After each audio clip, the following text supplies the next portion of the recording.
Ok, continuamos entonces. Señalábamos pues que en el norte, en Piura, tenemos el complejo de Brea y Pariñas, donde se extraía el crudo, el petróleo, primero por la Union Pacific y luego por la International Petroleum Company.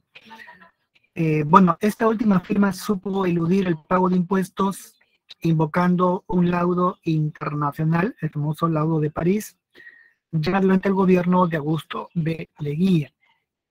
¿Ya? Así que de esta manera, ¿no?, la estrategia de la empresa, obviamente, ¿no?, esto afectaba al interés nacional debido pues a que la otra empresa, la anterior, la Pacífica, había sido disuelta, ¿no? Entonces, fue una jugada buena de la IPC, ¿no? El otro es el azúcar en la costa norte, ¿ya? Hablamos de las haciendas Casagrande, Cartavio, ¿no? Recuerden que en esos años había, bueno, había un ron Cartavio, ¿no? Me imagino que tiene que ver con esa hacienda.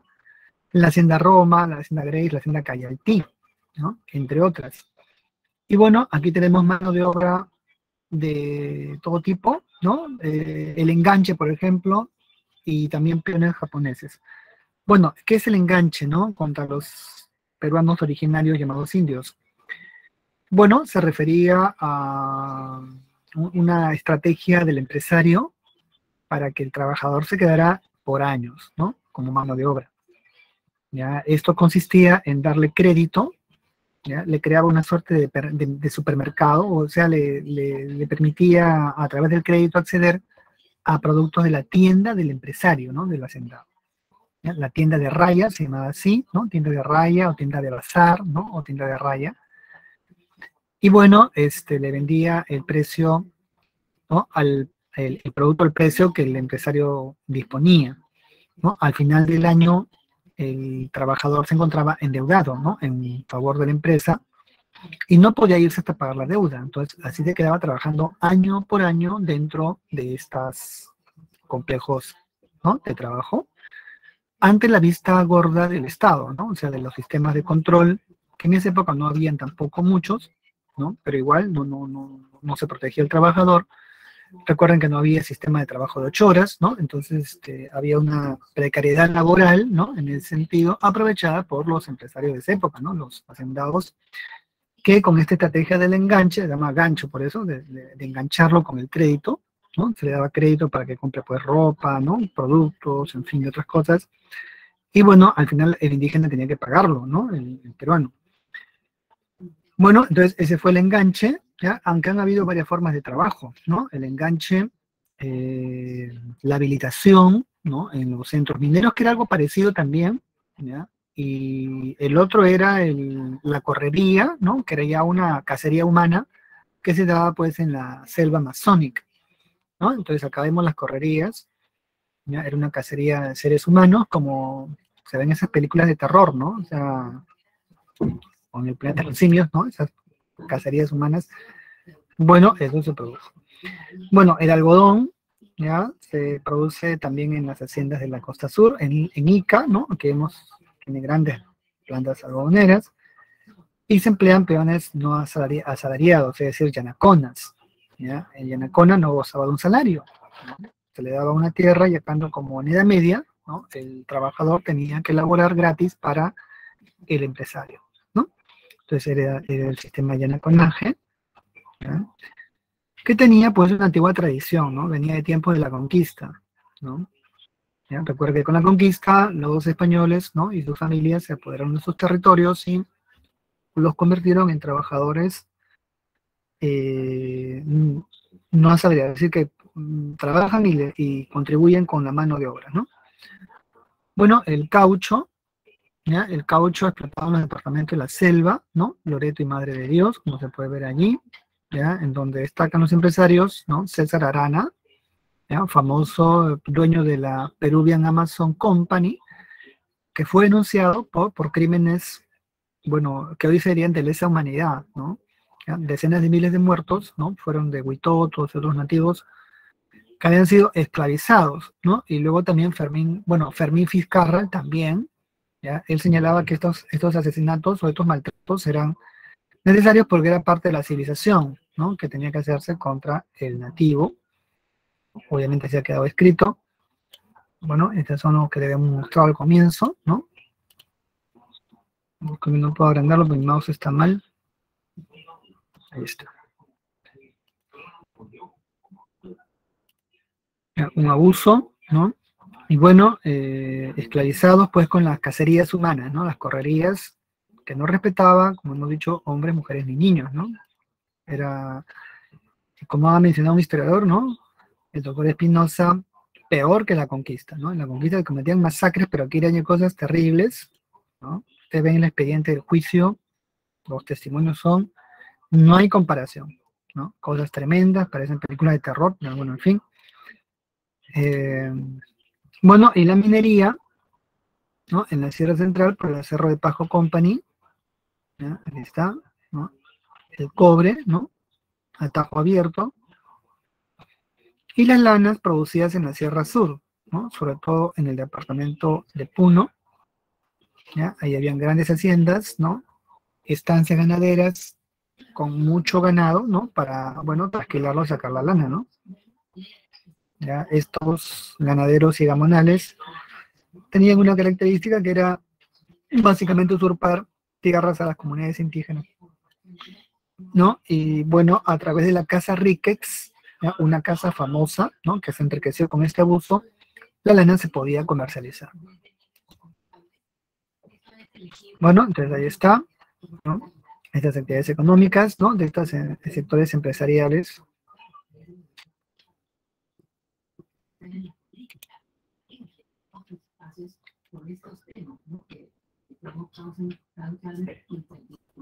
Bueno, entonces esta es, ¿no?, esta es la pita.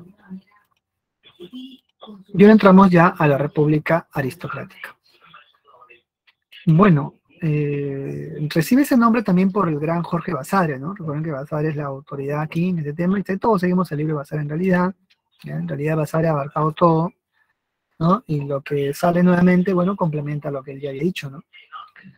Pero como se ve en esta fotografía de la revista Variedades, ¿ya?, esta fue la caricatura que representaba mejor ese estilo de vida de la oligarquía civilista.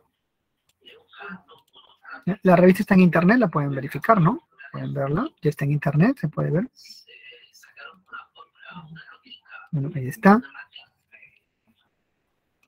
¿no? Entonces vean acá, ¿no? Miren el estilo, ¿no? Sombrero frac, ¿no? Gente obesa, bueno, por la cantidad de comida, ¿no?, que tenían. Y bueno, según Basadre, ¿no?, es una república oligárquica de familias, ¿ya?, que tienen estilos de vida de porte aristocrático, ¿no? Estas familias descendían, muchas de ellas, de la herencia colonial, ¿ya? Eran apellidos muy conocidos que habían, bueno, lucrado con la conquista y se establecieron finalmente, ¿no? Entonces, ahí tenemos la república aristocrática, ¿no?, una república oligárquica, porque, según Basadre, se basaba en un gobierno de familias, ¿no? Que los apellidos son conocidos de estas familias, ¿no?, que tenían pues el control de todo ello, ¿no? Y muchas de origen colonial, como la familia Pardo, por ejemplo, ¿no? José Pardo y Barrera, que había sido presidente, era hijo de Manuel Pardo y Lavalle, ¿no?, el fundador del civilismo, ¿ya? Y él era hijo de Felipe Pardo y Aliaga, ¿no? A su vez era hijo de Manuel Pardo y Arredondo, ¿no? Bueno, que había sido funcionario y oidor de la Real Audiencia de Lima, o sea, de origen colonial, y así, ¿no? Augusto de Leguía también, ¿no?, nieto de Eustoquio Leguía, ¿no?, director del Real Estanco de Tabaco en Lambayeque, y bueno, de una familia colonial del siglo XVII, ¿no? O sea, hablamos de la época colonial. Entonces tenían ese entronque aristocrático colonialista, ¿no? Esas familias, pues, que llegaron con la conquista, ¿no? Y, bueno, se establecieron, ¿no? Bueno, entonces, la hegemonía del partido civil, ¿ya? El partido civil representaba esta oligarquía, ¿no?, que tenía una visión reducida de la sociedad, ¿no?, una minoría criolla privilegiada y un desprecio, bueno, a las grandes mayorías, ¿no? Por eso que ahí lo dice, ¿no?, predomina la oligarquía y el gamonalismo sobre las grandes mayorías, ¿no? Entonces había una discriminación de hecho, una discriminación ya política porque se llevó, ¿no? Ellos llegaron a gobernar el Perú por 20 años, ¿no? O sea, estaban en la política, ¿no? Básicamente, ¿no?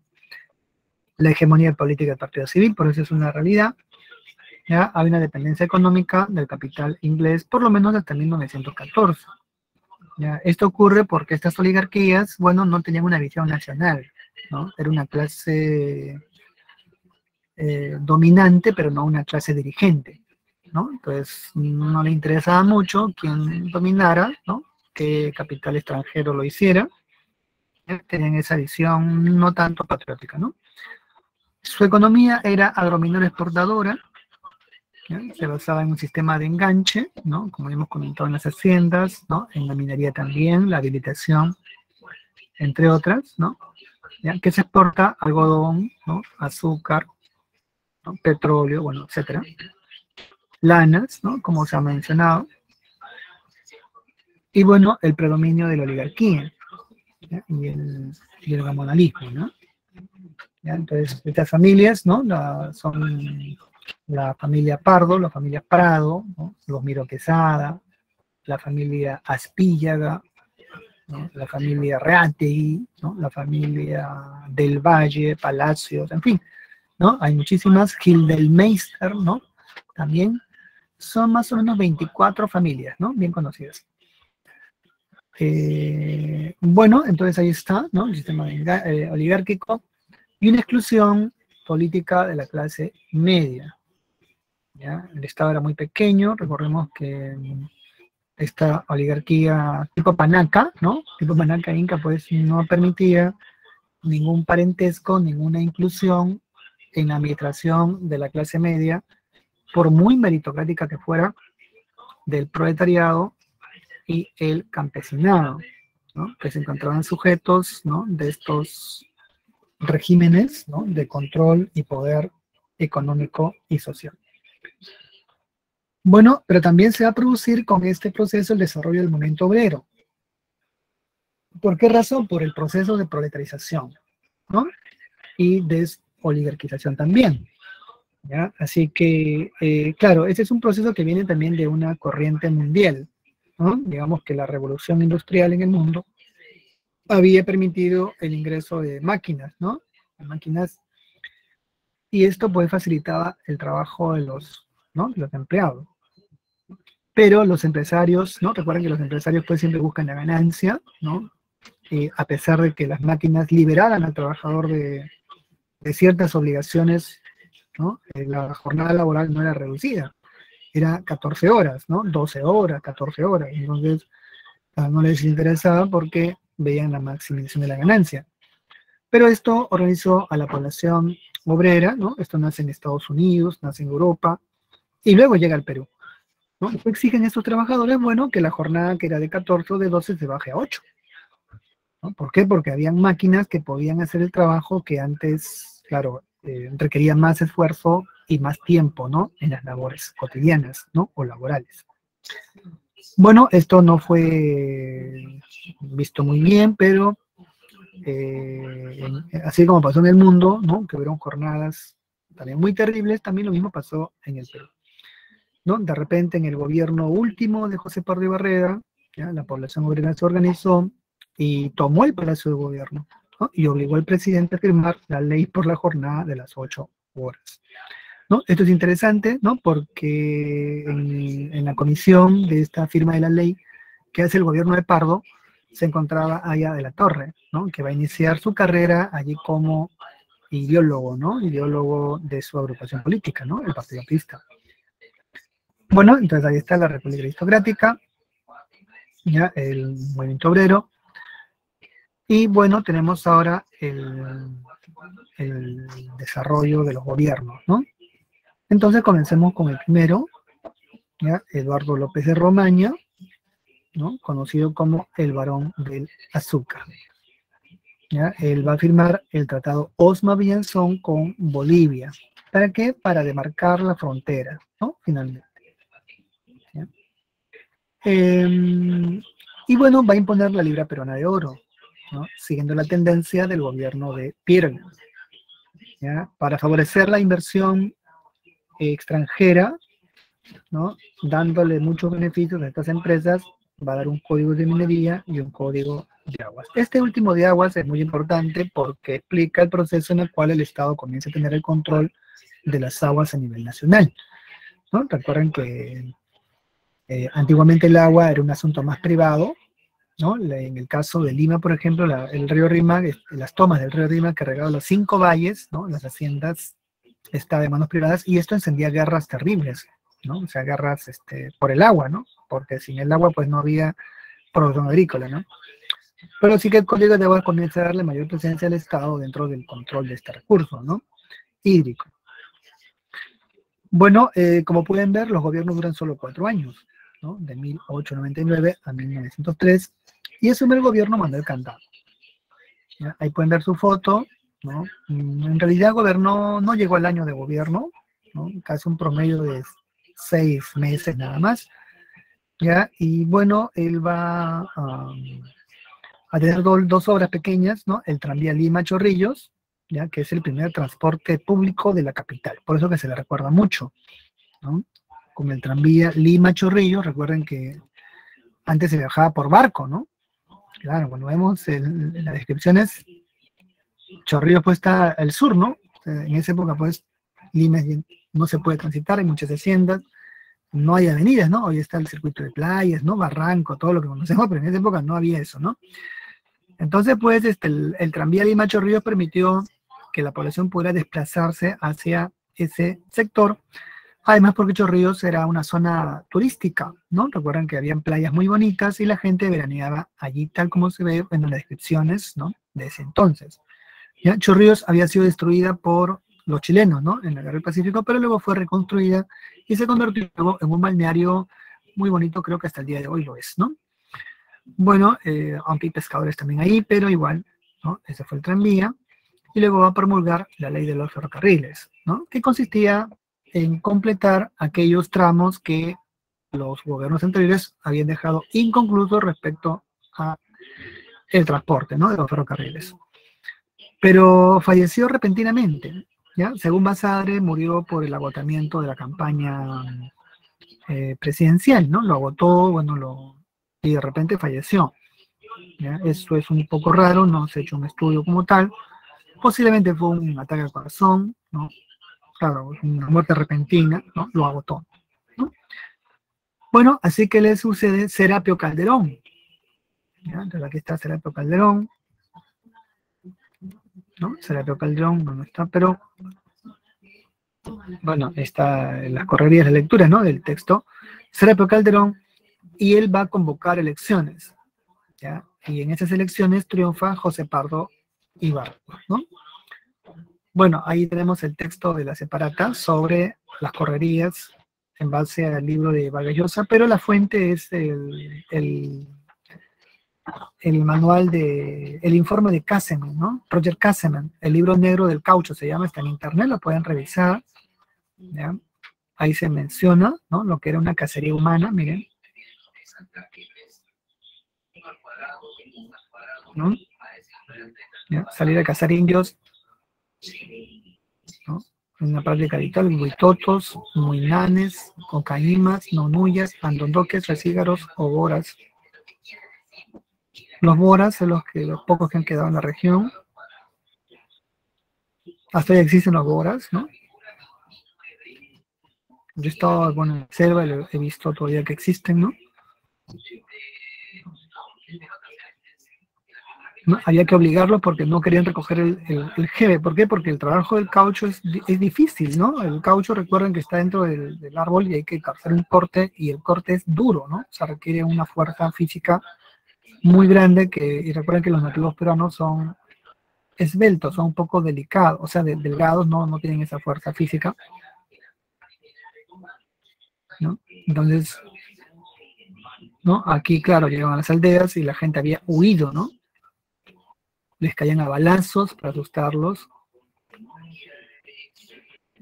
¿no? Luego los arreaban atados al pescuezo, en fin, ¿no? Bueno, ahí está.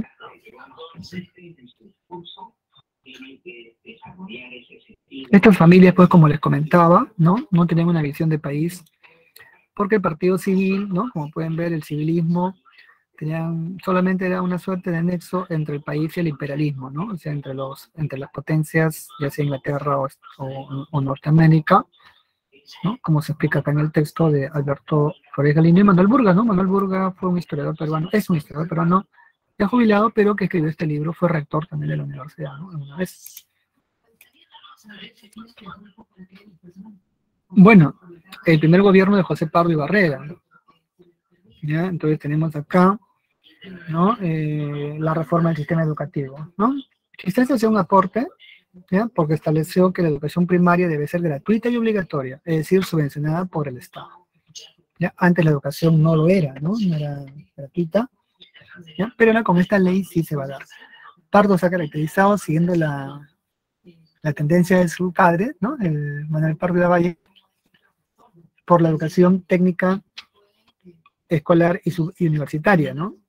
Con él, por ejemplo, se establece el Instituto José Pardo, que lleva su nombre, ¿no? Es un instituto técnico, ¿ya? Que está en la avenida Grau, ¿no? Hoy día. También la Escuela de Bellas Artes, ¿no? Es una obra del presidente, ¿ya? Y bueno, también la educación primaria gratuita y obligatoria, ¿no? Además de ello, va a reglamentar el acceso femenino a las universidades, ¿no? Y educación nocturna para los obreros. Esto debido a que para capacitarlos, ¿no?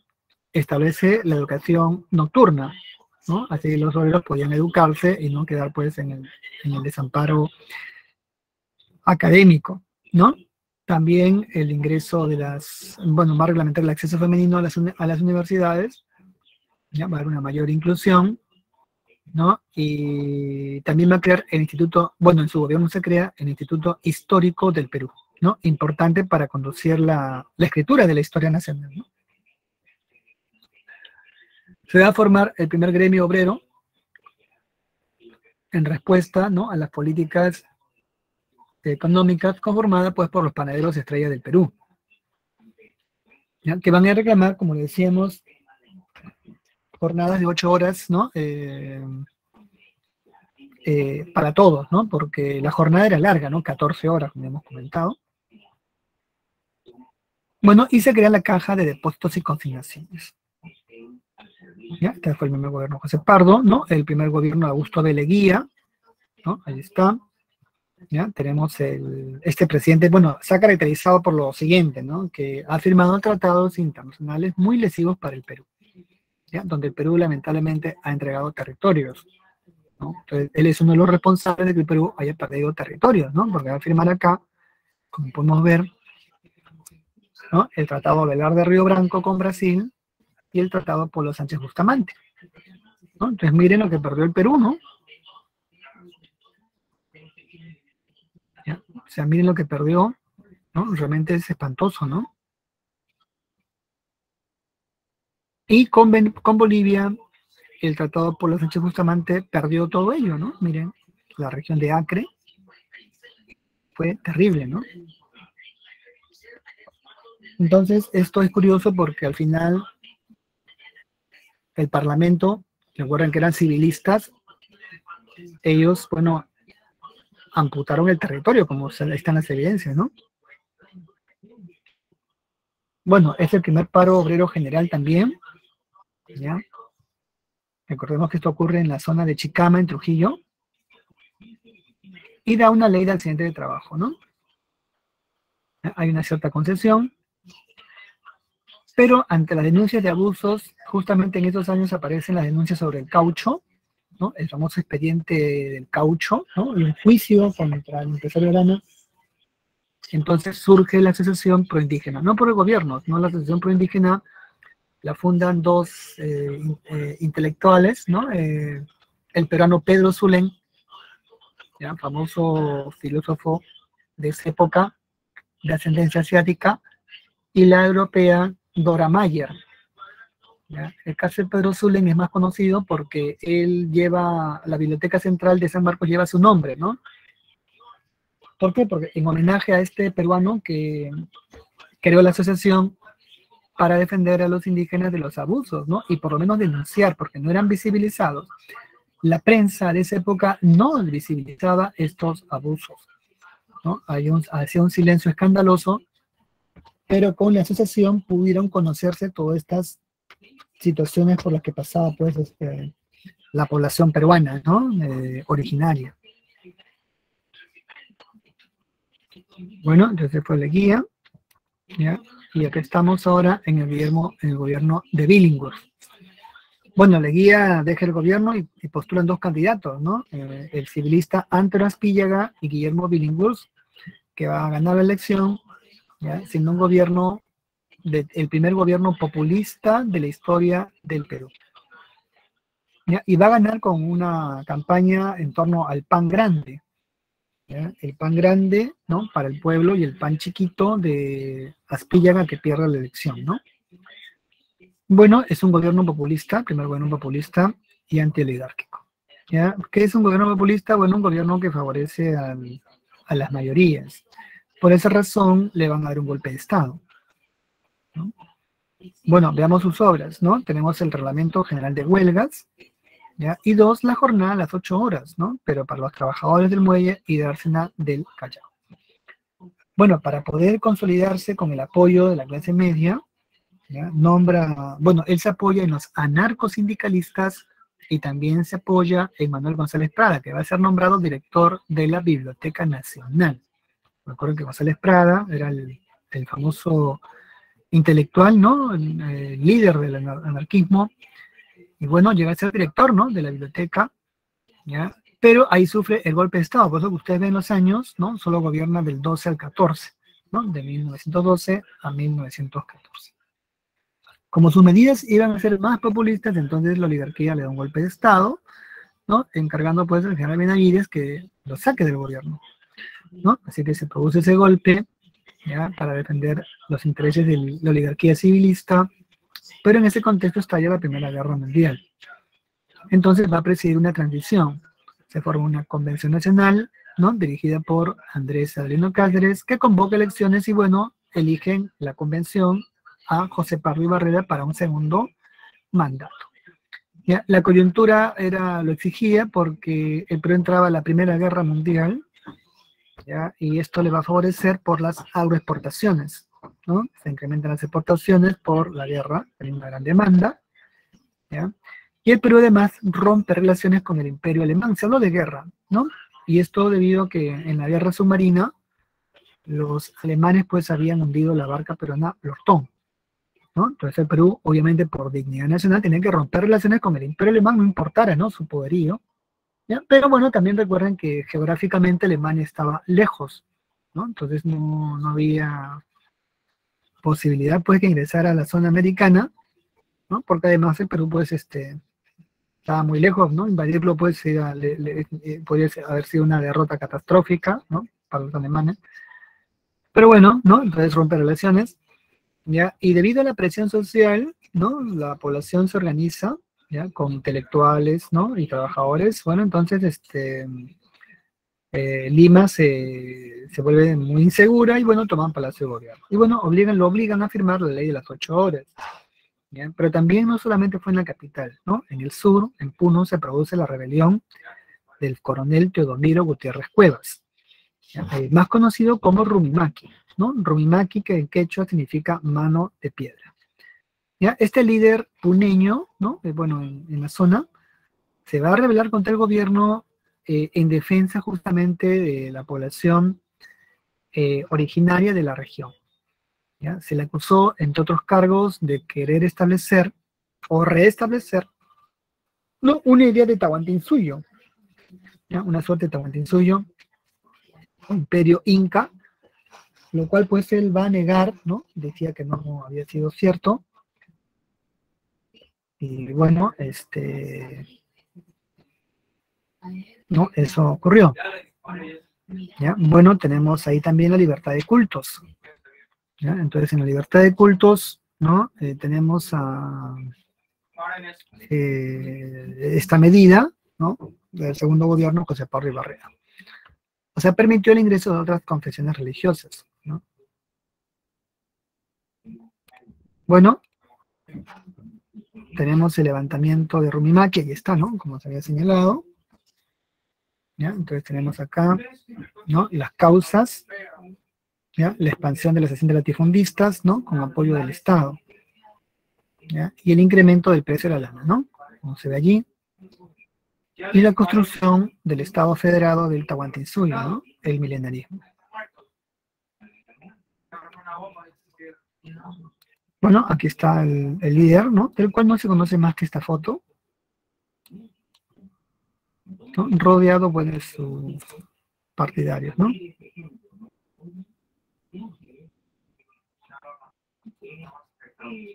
Bien. Así,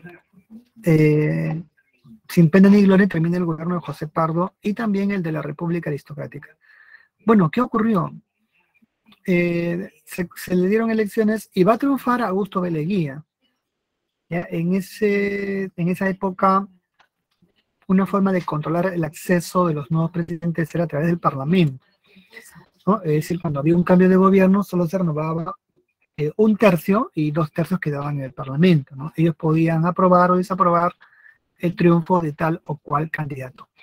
Bueno, Leguía, que se había ido de Perú luego de su primer gobierno, ya se fue a Estados Unidos, ¿no? Entonces tuvo ahí muchos contactos, ya, la idea era un poco modernizar el Estado, así que regresa al Perú otra vez, ¿no? Y ve la realidad, ya, de que había que hacer una reestructuración incorporando más sectores económicos a la economía, ¿no? Obviamente que este proyecto no le gustaba a los civilistas, así que cuando él triunfa, ya, triunfa, ¿no? Gana la elección, el Parlamento civilista le niega el triunfo, no le quiere reconocer su triunfo, así que Leguía da su golpe de Estado, ¿no? Entonces, con el apoyo de la gendarmería, ¿ya? Leguía establece un régimen civil y autoritario, ¿no? Su objetivo, modernizar el Estado con apoyo del capital norteamericano. ¿Ya? Entonces, esto, por ejemplo, ¿no? Es muy importante porque ahora el Perú cambia de socio comercial. ¿Ya? Ya en realidad, en la guerra mundial, ya el capital inglés estaba siendo desplazado por el capital norteamericano, ¿no? Que traía una nueva forma de actividad económica, una nueva economía, basada pues más que nada en el uso del capital financiero. Y esto se va a manifestar a través pues de las políticas de préstitos que el gobierno va a hacer, ¿ya? Bueno, para tener tener apoyo social, ¿no? El gobierno se va a autodenominar como el gobierno de la patria nueva, con un rostro nuevo, ¿no? ¿Por qué? Porque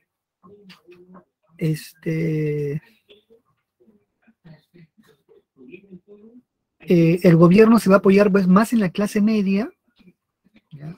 Y también en la población indígena, a la cual, ¿no? Le va a ofrecer el reconocimiento por ley de las comunidades campesinas, ¿no? La cual el gobierno la va a declarar intangible, ¿no? Entonces, esto va a significar un control, una ruptura con el partido civilista.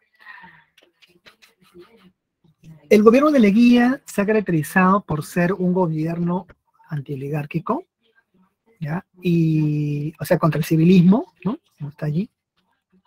¿Ya? Pero también se le señala que ha tenido 2 fases, ¿no? Una primera de tipo democrática, ¿no? Y la segunda autoritaria y anticivilista. O democrática anticivilista y la segunda autoritaria, ¿no? Porque va a perseguir al partido civil, ¿ya? Entonces se va a rodear una clase media, ¿no? Que lo va a apoyar. Bueno, y acá se ve una caricatura, ¿no? De esta política antioligárquica de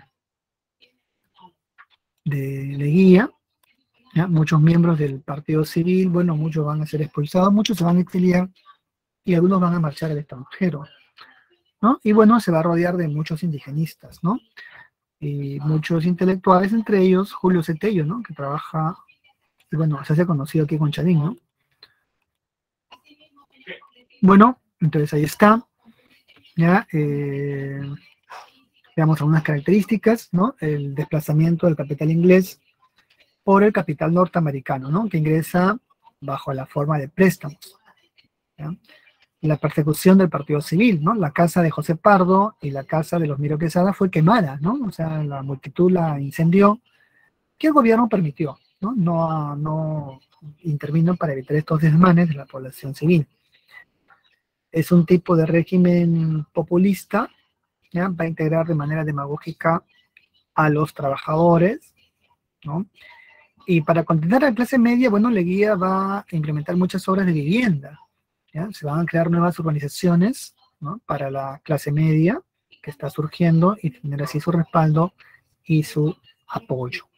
Por ejemplo, ¿no? La urbanización Santa Beatriz, ¿no? Se va a establecer y van a construir la avenida Leguía, ¿no? Famosa porque a lo largo de esa avenida se van a construir enormes casas o mansiones, bueno, o casas para la clase media, ¿no? De esa época. Entonces, hay una integración demagógica, ¿no? De los trabajadores y va a ampliar la burocracia y con ello la corrupción estatal. Bueno, el Perú había crecido, ¿no? Entonces, bajo estos criterios, la población se había incrementado y por lo tanto se requería una mayor cantidad de empleados públicos. En la época anterior del civilismo, los empleados públicos eran realmente poquísimos, ¿no? Más o menos 500 empleados, ¿no? Entonces, prácticamente no era nada, ¿no? En cambio, ahora se van a incrementar en miles de trabajadores del Estado. Bueno, entonces a esto también viene la corrupción estatal, ¿no? Porque comenzó a ocurrir mucha corrupción, ¿ya? Sobre todo en el manejo de los empréstitos, ¿no? Que fue la parte más cuestionable del gobierno de Leguía. Bien, y también tenemos el surgimiento de, bueno, tenemos un cambio en la Constitución, ¿no? Que está aquí, ¿ya? La Constitución de 1920, ¿no? Que va a cambiar las reglas de juego. Y una característica en el aspecto intelectual va a ser el surgimiento de nuevas ideologías, ¿ya? El socialismo y el APRA, ¿no? Ahí está. Aparecen los llamados partidos de masas, ¿no? Bueno, comencemos con el socialismo, ¿ya? Recuerden que su principal representante es José Carlos Mariátegui, ¿no? Ahí lo podemos ver, ¿ya? ¿Qué escribió Mariátegui? Los 7 ensayos, ¿no? El texto más conocido, ¿ya? Ahí está, ¿no? Era un intelectual, ¿no? Muy prolífico. Murió muy joven, murió a los 32 años más o menos, ¿no? 33 años. Y publicó más de 20 tomos, ¿no? O sea, entre artículos y libros, ¿no? Reunidos en libros, son 20 volúmenes de obras, ¿no? Peronicemos al Perú, la vida y la política, la literatura, ¿no? La escena contemporánea, ¿no? En fin, y defensa del marxismo, bueno, él era marxista, y obviamente que era muy prolífico porque, como le digo, falleció muy joven, entonces para hacer esa enorme obra tuvo que haber escrito por lo menos, ¿no? Desde los 14 años, o sea, ¿quién escribe a los 14 años? Nadie, ¿no? Un tomo por lo menos, ¿no? Un volumen. ¿Ya? Entonces ahí tenemos la influencia y bueno, su visión, ¿no? Política era un socialismo que eliminaba el capitalismo, ¿no? Dirigido esto por los obreros. Bueno, también aparece de manera simultánea, ¿no? Aunque primero aparece el APRA, ¿no? Porque el APRA se funda en 1924, ¿ya? Mariátegui funda su partido en 1928. Entonces, primero es el APRA, ¿no? Debemos empezar por el APRA, ¿ya? Pero igual, ¿no? ¿Qué significa APRA? Ahí están las siglas. Alianza Popular Revolucionaria Americana, ¿no? Fundada en México en 1924 y como partido en 1930. ¿Ya? Ahí está. Bueno, entonces uno está influenciado por la Revolución Mexicana. ¿Ya? El Partido Socialista está influenciado por la Revolución Bolchevique, ¿no?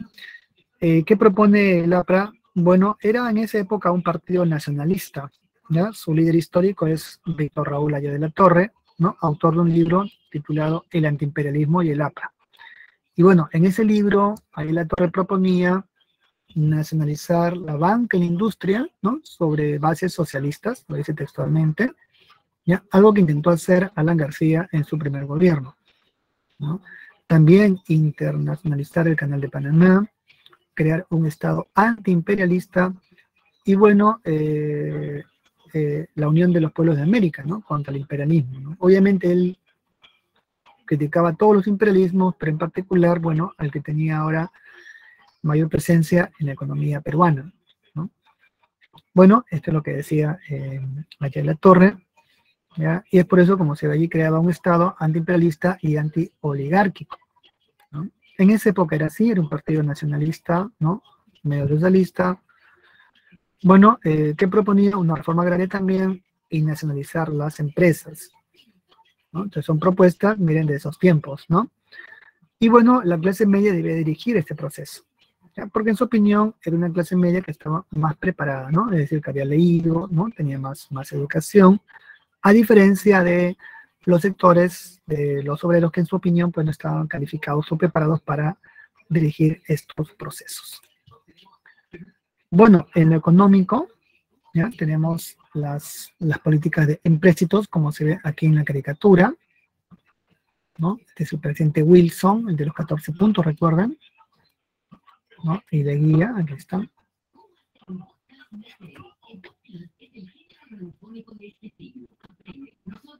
¿No? Aquí la guía se inclina, ¿no? Y bueno, también el laudo de París a favor del IPC. ¿Ya? El gobierno no toleró debido a que era su principal socio comercial, ¿no? Como ya comentamos, este laudo fue una estrategia de la empresa para evitar pagar los impuestos que debía al gobierno peruano, ¿no? Por eso que la guía se la ha considerado también un presidente ajeno a los intereses nacionales, ¿no? Bueno, con respecto al gasto público, ¿ya? Él va a modernizar la infraestructura productiva, ¿no? Muchos proyectos de irrigación, sobre todo en la costa norte, ¿ya? Así va a mantener contexto los comunales y hacendados, y también en la construcción de pistas y carreteras para articular el país. Entonces tenemos pues la construcción de avenidas, de plazas, ¿no? ¿Ya? Tenemos la Avenida Unión, la Avenida Progreso, ¿no? La Avenida Unión es la Avenida Argentina, la Avenida Progreso es la Avenida Venezuela, la Avenida Leguía es la Avenida Arequipa, ¿no? Ahí está.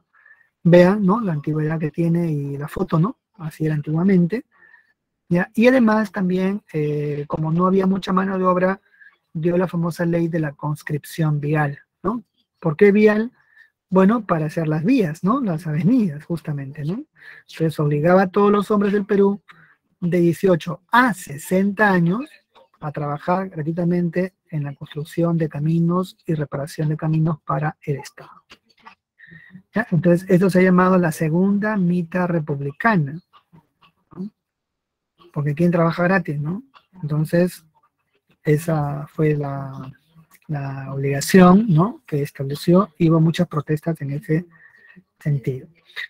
Bueno, en lo social, ya va a cumplir su compromiso de campaña y va a legalizar las comunidades campesinas, ¿no? Reconociéndolas como tal, decretando que sus propiedades son de carácter intangible. Bueno, también va a crear la Oficina de Asuntos Indígenas, ¿ya? Esta oficina estaba al interior del Ministerio de Fomento y va a nombrar un indigenista de este, ¿no? Conocido como Hildebrando Castro Pozo. Justamente con relación a esa oficina, recordemos que también aquí se va a desarrollar el indigenismo, ¿no? Recuerden que el indigenismo se había creado con Clorinda Manto de Turner, ¿no? Pero se desarrolla en el gobierno de Leguía.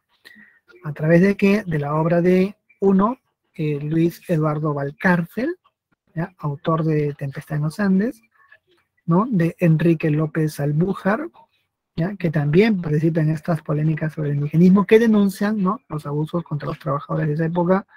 Y tercero, bueno, tenemos la obra pues de Vallejo, ¿no? En esos tiempos. Bueno, entonces ahí está, ¿no? Entonces una foto de la conscripción vial.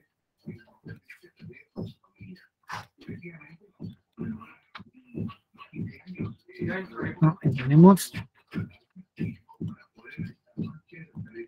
Esta ley fue no bienvenida por la población, ¿no? Porque era una imposición. Y aquí, como podemos ver, la antigua avenida Arequipa, ¿no? ¿Ya? Ahí están los primeros carros, que eran pequeñitos, ¿no? Era como un bulevar, en realidad, claro, transitaban carros. En esa época los carros no transitaban pues a alta velocidad, ¿no? Los carros de esa época desplazaban más o menos 30 kilómetros por hora, o sea, lo máximo que podían llegar, ¿no? Luego pudieron a 40, luego a 50, y poco a poco han ido incrementando su velocidad. Entonces, como pueden ver, hay gente que camina y pasea porque no había tanto riesgo, ¿no? Era una avenida muy bonita, bueno, y ahora se ha convertido pues, en una zona muy transitada, ¿no? Muy congestionada y contaminada.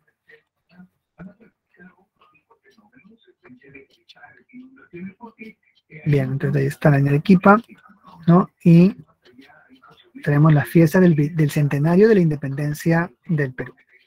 ¿Ya? Recuerden que Leguía, con él se celebra el centenario, se invitan a muchos diplomáticos, embajadas extranjeras, incluso Leguía regala cosas, ¿no? Regala terrenos, en fin. Y bueno, también se fundan muchas plazas, ¿no? La Fuente China, la Plaza Manco Cápac, ¿no? Ahí está la estatua de Mano Manco Cápac, ¿no? Está, ¿no? Obsequio del gobierno de Japón, ¿no? El Arco Morisco, como pueden ver está en la avenida Arequipa, ¿no? ¿Ya? Entonces, hubo una celebración impresionante, ¿no?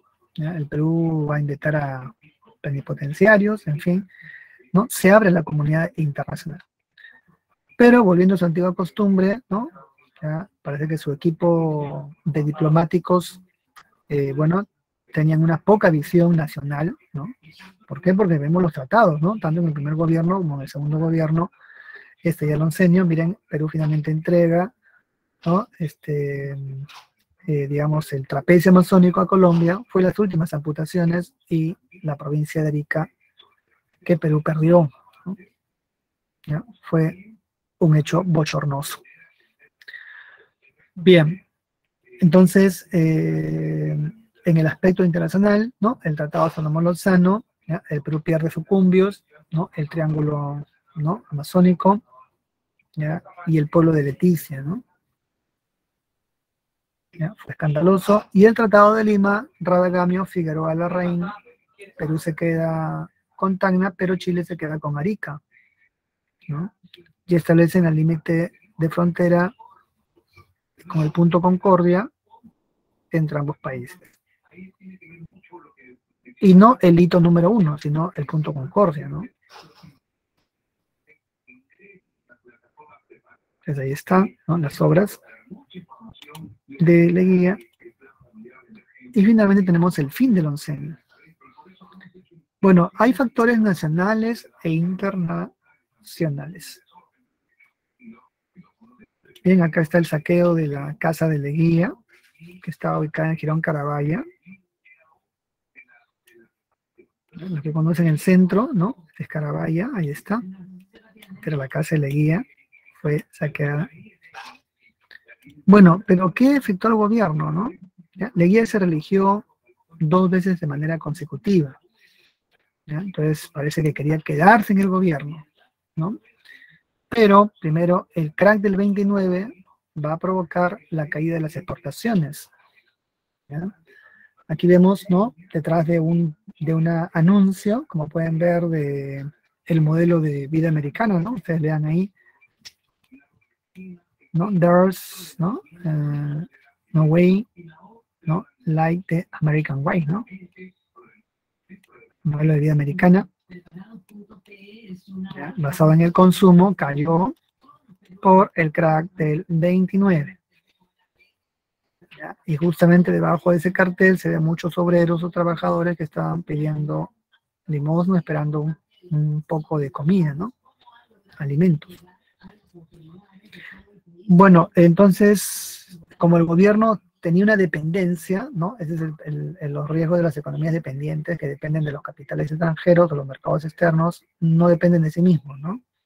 Ya saben que la dependencia, ¿no? En el feudalismo hacía pues que el campesino dependiera del señor feudal. Bueno, aquí se depende de estas potencias, ¿no? Así que cuando Estados Unidos entra en recesión, ¿ya? Entonces los capitales no llegan al Perú y esto provoca la recesión muy fuerte.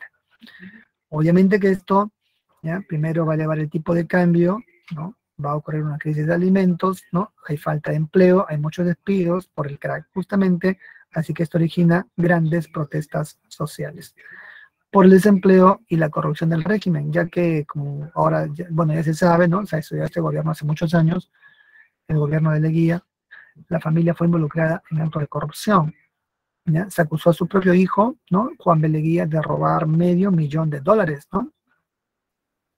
Bueno, con Leguía la deuda externa se incrementa, algo que había cancelado Cáceres, pero acá nuevamente se incrementa, ¿no?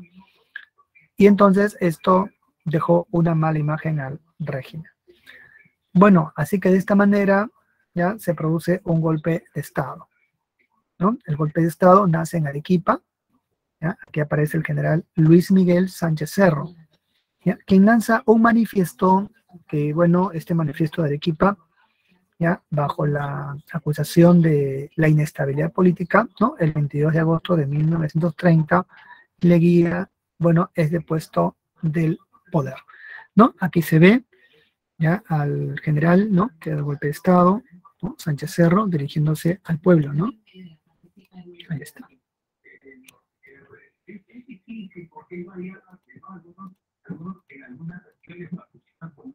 Bueno, Sánchez Cerro ya va a dar el golpe de Estado, ¿no? Leguía se va a refugiar en el buque Miguel Grau, ¿ya? De la Armada Peruana, y se refugia allí porque tiene la esperanza de partir al exilio, ¿ya? Quiere partir al exilio, pero, ¿no? Pero, en el pero, este, bueno, finalmente se forma la Junta Militar de Gobierno y se solicita bueno, al buque que lo entrega al presidente y bueno, al final Leguía tiene que desembarcar y va a ser llevado a la penitenciaría de Lima, conocida como el Panóptico. ¿Ya? Allí va a estar preso, ¿no? Por 14 meses escribiendo sus memorias y luego va a fallecer en el Hospital Naval del Callao en 1932. ¿No? Se dice que murió de manera muy trágica, ¿no? Que murió pesando 35 libras, ¿no? En fin, hay toda una serie de historias. Lo cierto es que su cadáver fue embalsamado, ¿no? Tal como se ve en esta fotografía del archivo, ¿no? Fotográfico del Instituto Riva Agüero. Entonces acá tenemos, ¿no? La guía. Ha sido el único presidente muerto en prisión en el Perú. ¿No? Ahí está. Bueno, ¿cuáles son las consecuencias? Uno, la crisis de los partidos políticos. Y dos, el surgimiento del tercer militarismo. ¿Ya? Ante el fracaso del leguismo, ¿no? Entonces aparece nuevamente el caudillismo militar, representada por la Junta Nacional, la Junta Militar dirigida por Luis Miguel Sánchez Cerro. ¿Ya? Él luego va a renunciar a la Junta Militar para fundar su partido Unión Revolucionaria y así participar en las elecciones contra el partido aprista que también se presenta en la pugna, pero vence aquí Luis Miguel Sánchez Cerro, derrotando al partido aprista. Así se inicia el llamado gobierno del tercer militarismo, encabezada por el gobierno de Luis Miguel Sánchez Cerro. Bueno, con esto terminamos y aquí tenemos las claves de la semana. ¿Ya? Entonces, como pueden ver ahí, ¿no? Está en el chat, ¿ya? 1B, ¿no? 2A, 1B, ¿no? Entonces, 2A, ¿ya? 3A, 4B y 5D. ¿Ya? Entonces, nosotros terminamos. Muchas gracias, hasta luego. Cuídense mucho. Bye bye, un abrazo, suerte.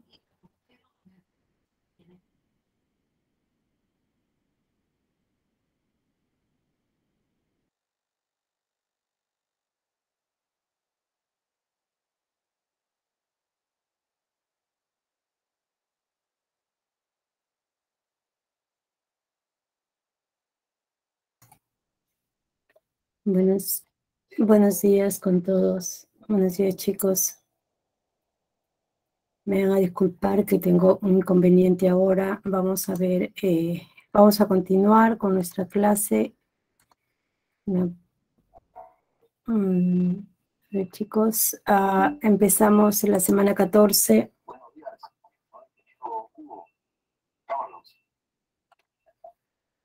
A ver, me confirman si están viendo mi pantalla, por favor. Parece que no, ¿no? A ver.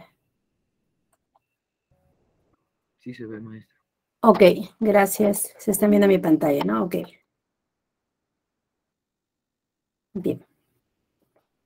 Entonces, veamos nuestra semana. La semana que corresponde a esta semana es la semana 14.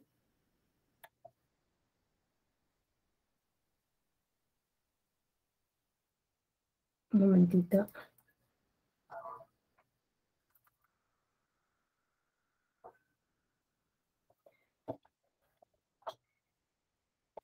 Un chiquito. Un momentito, chicos, discúlpenme.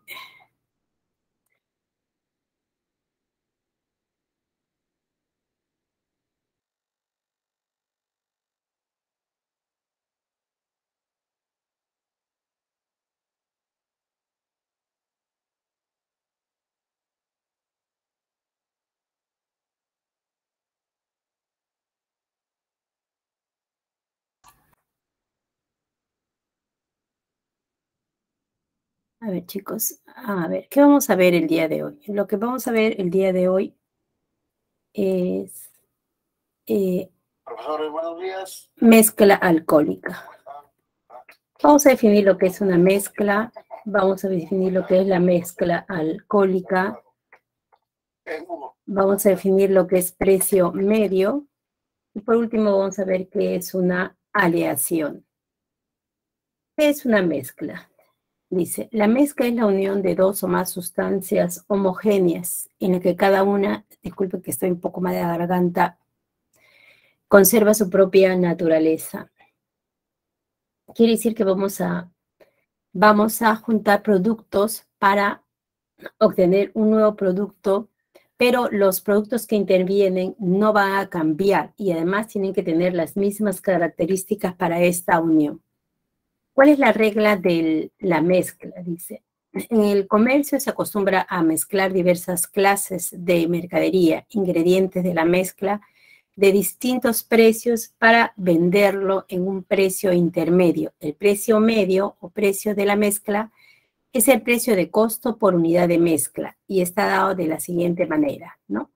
Es la suma, ¿no?, del precio de costo que viene a ser la cantidad por el precio de cada producto, todo sobre el precio total. Esto me daría el precio promedio, que en este caso va a ser llamado el precio de costo, ¿no? Los SUI, en nuestros casos, son las cantidades que están interviniendo de cada producto y los PSUI son los precios de cada uno de estos productos. En este caso, nosotros consideremos el precio medio igual a precio de costo, ¿no? Entonces, un momentito.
Disculpen.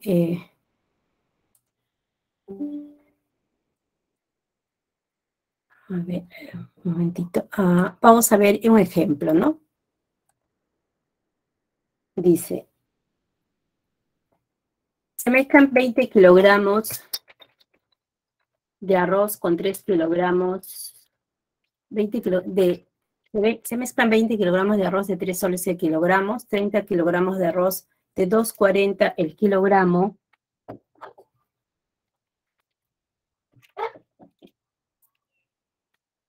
y 50 kilogramos de arroz con 2 soles el kilogramo.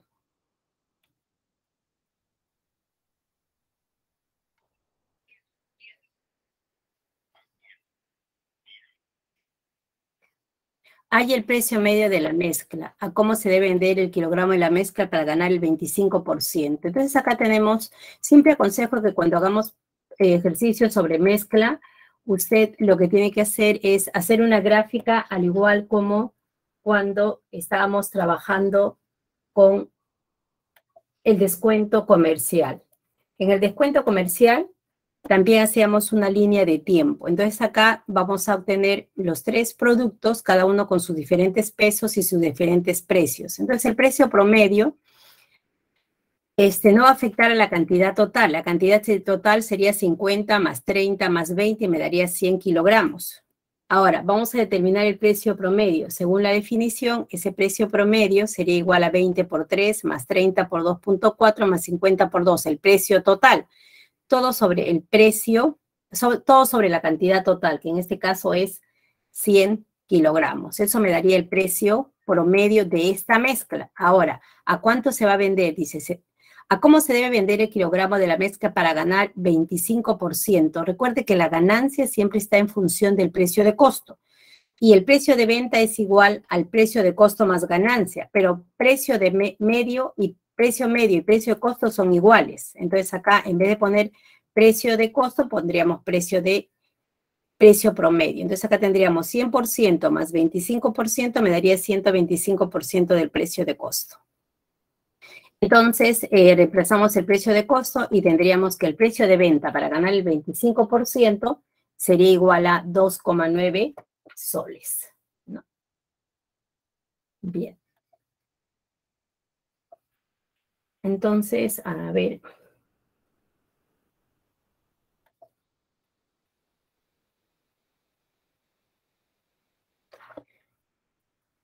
Ahora, ¿qué pasa en la mezcla alcohólica? En la mezcla alcohólica es aquella en la que intervienen alcohol puro y agua, o donde los ingredientes contienen cierta cantidad de alcohol puro. El grado pureza del alcohol es el tanto por ciento del grado puro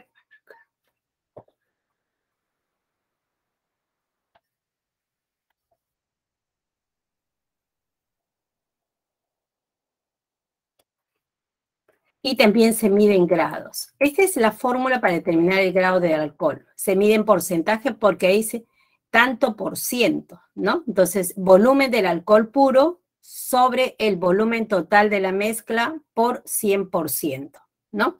Entonces, acá voy a determinar que de una cantidad, ¿qué porcentaje es de alcohol? Por ejemplo, si yo mezclo 8 litros de alcohol puro con 2 litros de agua, el grado de la mezcla será de la siguiente manera. ¿Cuánto de alcohol puro hay? Solamente 8 litros, ¿no? ¿Y cuánto de agua hay? 8 más 2, 10 litros. Y eso lo multiplico por 100. Como usted observa, se cancela 10 con un 0 acá y me queda el 80%.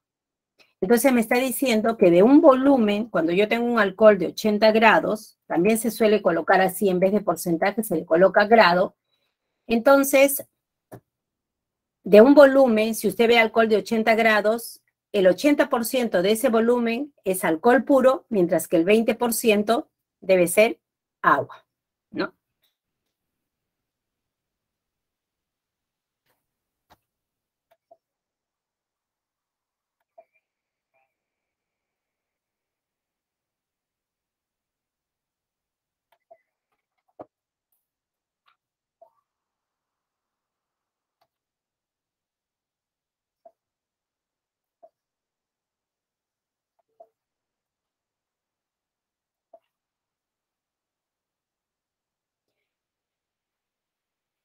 Ya, entonces, veamos ahora, mire, hemos visto el precio promedio. Veamos ahora lo que es el grado medio. ¿Qué es el grado medio? Dice, es el grado resultante de mezclar varios alcoholes, cada uno de ellos con sus respectivos grados. Entonces, acá estoy combinando, mezclando alcoholes de grado 1, grado 2, grado N y diferentes volúmenes, volumen 1, volumen 2, volumen N. Y entonces el grado medio es igual, entonces, al volumen total, ¿no? Por sus respectivos grados, todo sobre el volumen de la mezcla. Yo siempre le menciono que hacer una grafiquita y tener esto de acá, ¿no? Yo tengo que en esta mezcla voy a tener alcoholes de diferente grado. Por ejemplo, grado 1, grado 2, grado N. Y sus volúmenes. Volumen 1, volumen 2, volumen N. Entonces, bien, acá voy a tener el grado medio. Y el volumen sería la suma de los volúmenes de cada uno de estos alcoholes que en diferentes grados están ingresando. Bien, entonces este grado medio se determina mediante esta fórmula. Siempre es aconsejable hacer esta gráfica para ayudarnos, para poder ubicar nuestros datos. Por ejemplo, dice, se mezclan 48 litros de alcohol puro con 12 litros de agua. Entonces acá tendríamos cantidad 48 litros de alcohol puro. El alcohol puro siempre es de 100 grados, ¿no? Con 12 litros, cantidad, 12 litros de agua. El agua tiene 0 grados, porque el grado, recuerden, de concentración es el volumen del alcohol puro. El agua no tiene alcohol puro, entonces en el numerador está 0. Y ese resultado me daría 0, ¿no? Y eso será igual, entonces, al grado medio, ¿no? ¿Cuál es, no? El grado del alcohol obtenido. Cuando yo mezclo, voy a tener en total 60 litros, ¿no? Entonces, eso es lo que hay que determinar mediante esta fórmula que se está dando acá. A ver, el link. Y ahí, entonces, vamos a borrar todo. Y tendríamos entonces lo siguiente. Grado medio es igual a 48 por 100 grados más 12 por 0, todo sobre 48 sobre 12. Es igual a 4.800 sobre 60 y eso me da 80 grados. Debemos observar acá que el alcohol puro siempre se considera en 100 grados, mientras que el agua se considera 0 grados, ¿no? En el comercio, el agua no tiene precio, se desprecia, a menos que se indique lo contrario, ¿no? Entonces, siempre cuando yo haga ejercicios de este tipo, yo debo pensar que si no me dan precio del agua, yo debo tomarlo como 0. En caso de que me estén dando el precio del agua, yo tengo que indicar yo tengo que indicarlo, ¿no? Pero por lo general, eso no me lo van a indicar. Bien. Vamos a ver qué es la aleación. Nosotros hemos visto mezcla, es la combinación de productos que tienen las mismas características, ¿no? ¿Qué es la aleación? La aleación también es una mezcla, pero acá hay un proceso químico. La aleación tiene que hacerse mediante fundición, ¿no? La aleación se hace mediante fundición. En el caso de la aleación, en el caso de la mezcla, o intervienen productos de la misma característica. Mezco arroz de diferentes precios, mezco café de diferentes precios. En el caso de la mezcla alcohólica, mezclo alcohol y agua. En el caso de la mezcla de los metales, que se llama aleación, que se hace mediante fundición, intervienen metales finos y metales ordinarios. ¿A quiénes se le llama metales finos? Un momentito, disculpe, por favor. Sí,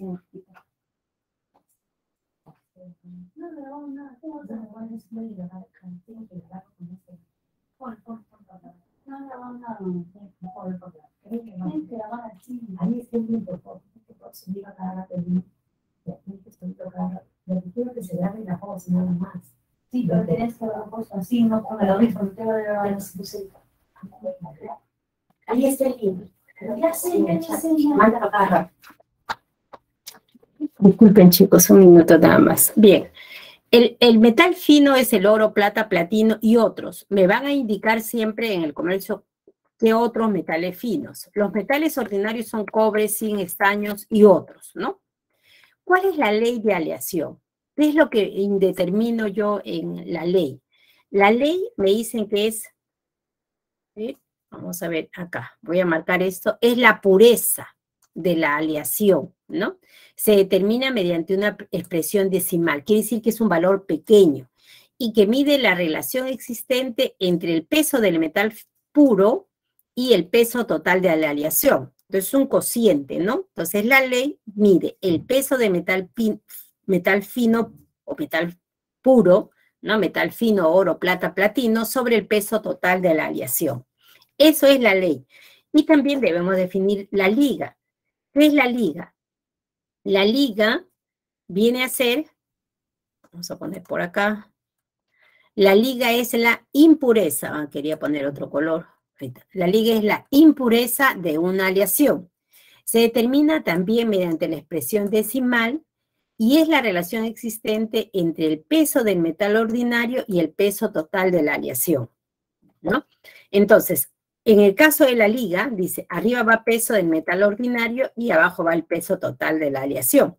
Entonces, si yo sumo la liga más la ley, entonces, ¿qué tengo? Arriba tengo el peso del metal fino, peso del metal ordinario, y en el denominador el peso total. Si sumamos, entonces arriba tendríamos el metal fino y el metal ordinario, y abajo el total, que es metal fino y metal ordinario. Entonces son iguales y esto me daría 1.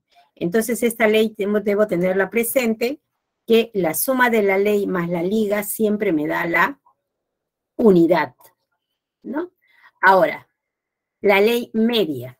¿Qué es la ley media? Igual como determinamos precio medio, grado medio.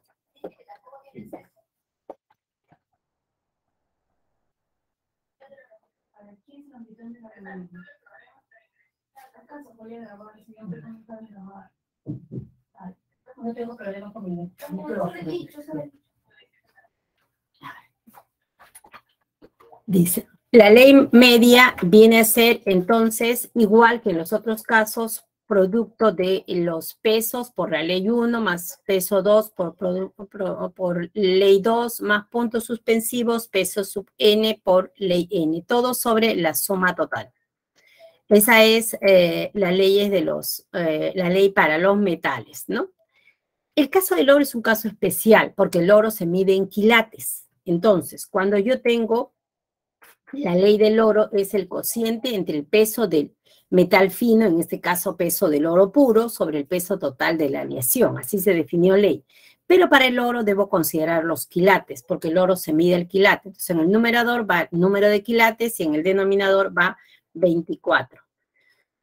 Bien, y para en el caso de que yo funda, por ejemplo, oro de 18 quilates, oro de 12 quilates, oro de 14 quilates, entonces quiero encontrar el quilate medio. ¿Cómo se determina el quilate medio? El quilate medio se determina de la siguiente manera. Igual como en los otros casos es W1, que viene a ser el peso 1 por el quilate 1 más el peso 2 por el quilate 2 y así sucesivamente el peso N por el quilate N sobre la suma total. Entonces, los KSUI vienen a ser los quilates de la aleación y los WI son los pesos que tienen cada uno de estos metales, ¿no? Los pesos de cada uno de estos metales. Bien. Veamos ahora algunas observaciones, ¿no? El oro puro, la plata pura y platino puro tienen ley 1, porque si usted tiene un metal, si usted tiene un lingote de oro, y me dicen que es de 24 quilates, y me dicen es oro puro, ¿no? Entonces, la ley que viene a ser el peso del metal fino, pero todo es, y supongamos que pesa 3 gramos, vamos a poner gramos. Entonces, su peso es 3 gramos, ¿de qué? De oro puro, sobre el total 3 gramos. Entonces, esto me va a dar 1, ¿no? Igual para el caso de la plata o para el platino, que son considerados metales finos, ¿no? Entonces, el oro puro, la plata pura, el platino tienen ley 1. El caso del metal ordinario, su ley es 0, porque la ley es el cociente entre el peso de metal fino, pero no hay metal fino, entonces arriba iría 0, Y abajo sería el peso total. Y ese cociente me dará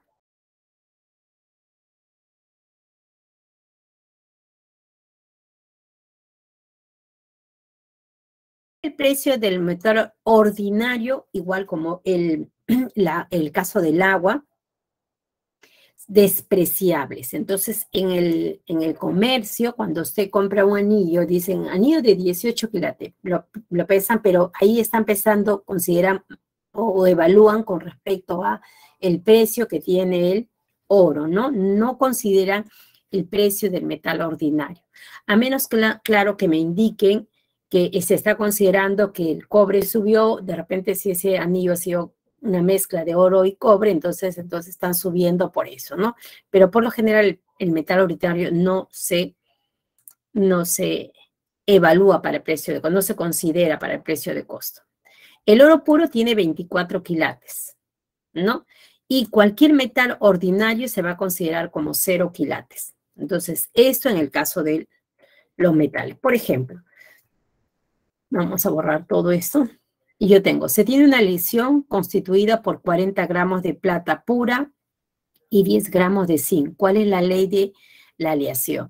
¿No? Entonces yo siempre digo, haga una grafiquita, ¿no? Por 40 gramos de plata pura. La plata pura tiene ley 1 y 10 gramos de zinc. El zinc es un metal ordinario, entonces su ley es 0. ¿Cuál es la ley de la aleación? Entonces se determina la ley acá, pero abajo los pesos el resultado sería 50 gramos, ¿no? Entonces vamos a borrar esta gráfica y ahí están las ecuaciones, ¿no? Ahí está. Entonces sería 40 por 1, porque la ley de la plata es 1, más 10 por 0, porque el zinc tiene ley 0, ¿no? Todo sobre 50. Y eso me da 0,80. Recuerde que la ley es una expresión. Recuerde que la ley, habíamos mencionado que la ley es una expresión decimal, ¿no? Es una expresión decimal. Entonces acá lo que me ha resultado es un valor decimal. Es un valor decimal. Muy bien.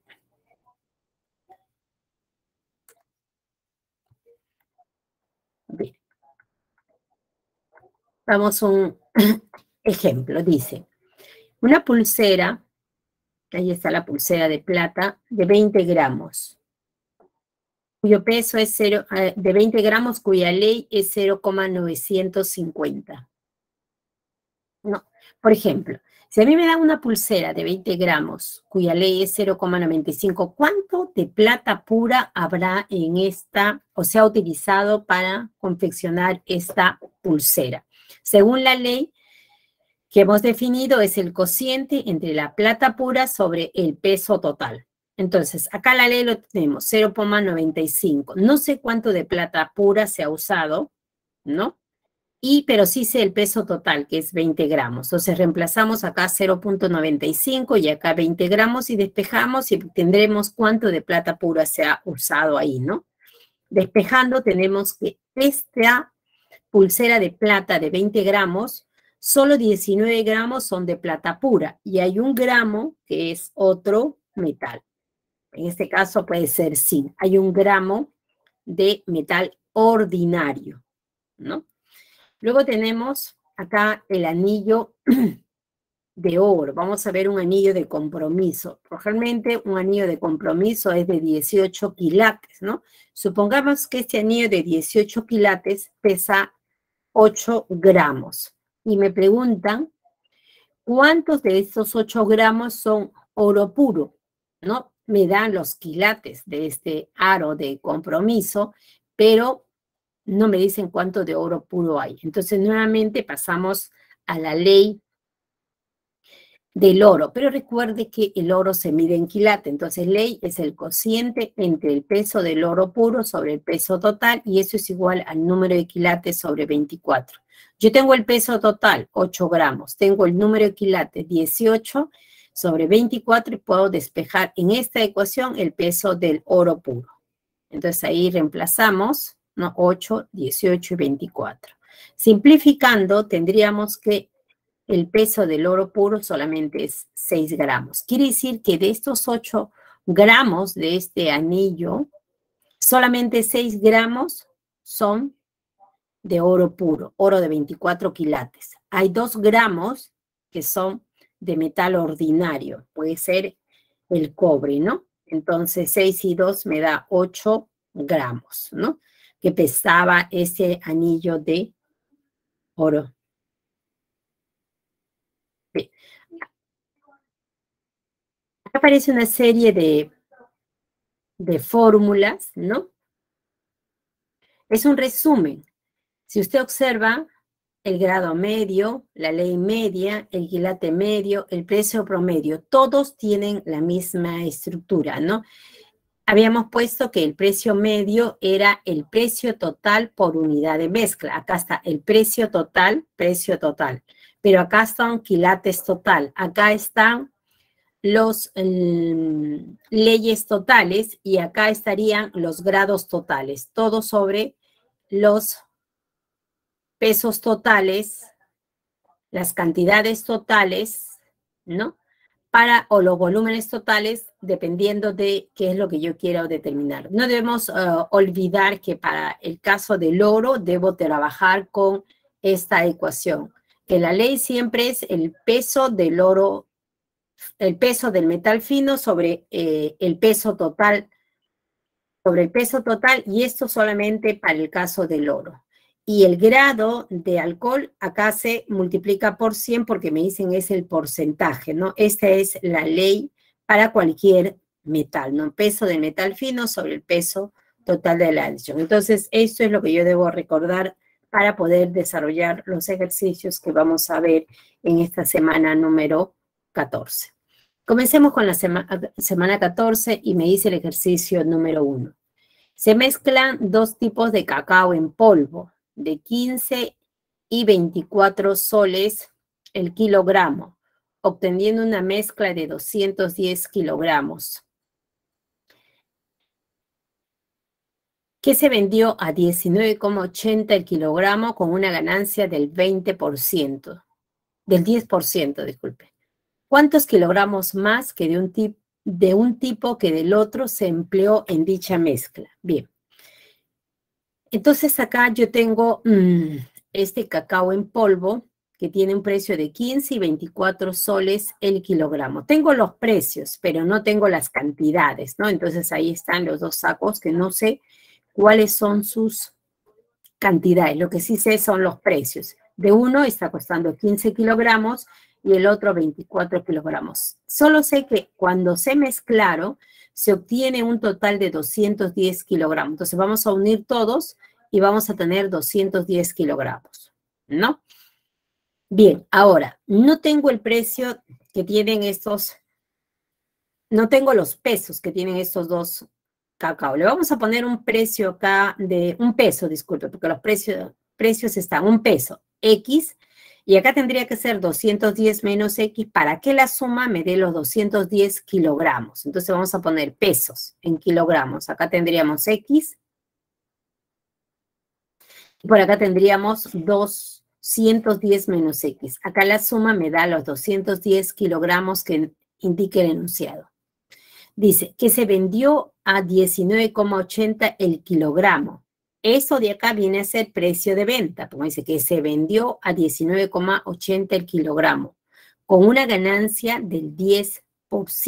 Entonces, recuerde también que cuando vimos precio de venta es igual a precio de costo más la ganancia. La ganancia siempre estaba en función del precio de costo, ¿no? La ganancia siempre está en función del precio de costo. Pero acá el precio de costo habíamos dicho que era igual al precio promedio. Entonces no tenemos acá el precio promedio. Entonces vamos a determinar el precio promedio. Pero recuerde que el precio de venta es igual al precio de costo más la ganancia, ¿no? Precio de venta es igual al precio de costo ganancia. Precio de costo es precio medio. Entonces esto lo vamos a reemplazar por precio de, o va a ser para nosotros el precio de costo, ¿no? Entonces, la ganancia sería entonces el 10% del precio de costo. Precio medio igual a precio de costo, y vuelvo a repetir.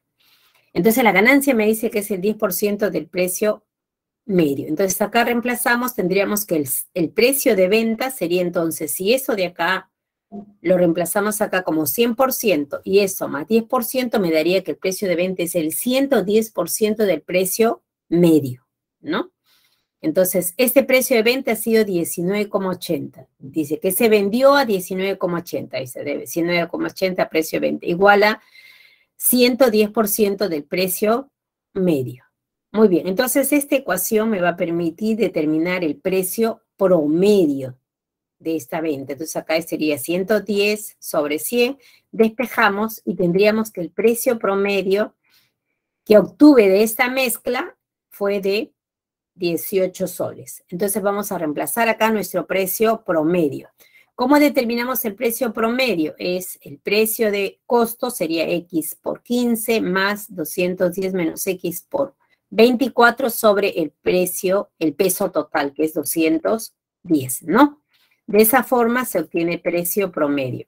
X por 15 más 210 menos X por 24, todo sobre 210.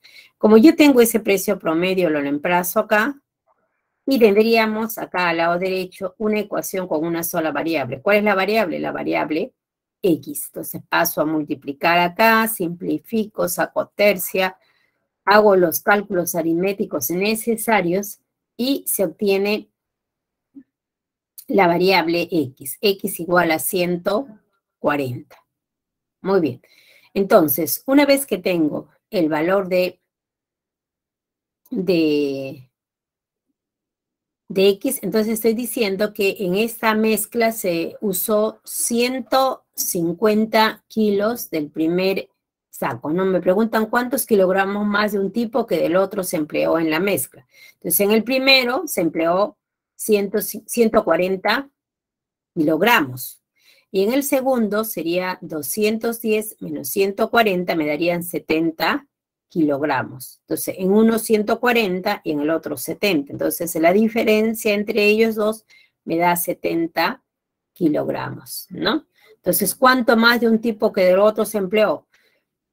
Se empleó 70 kilogramos. Y la respuesta estaría en la alternativa C. No.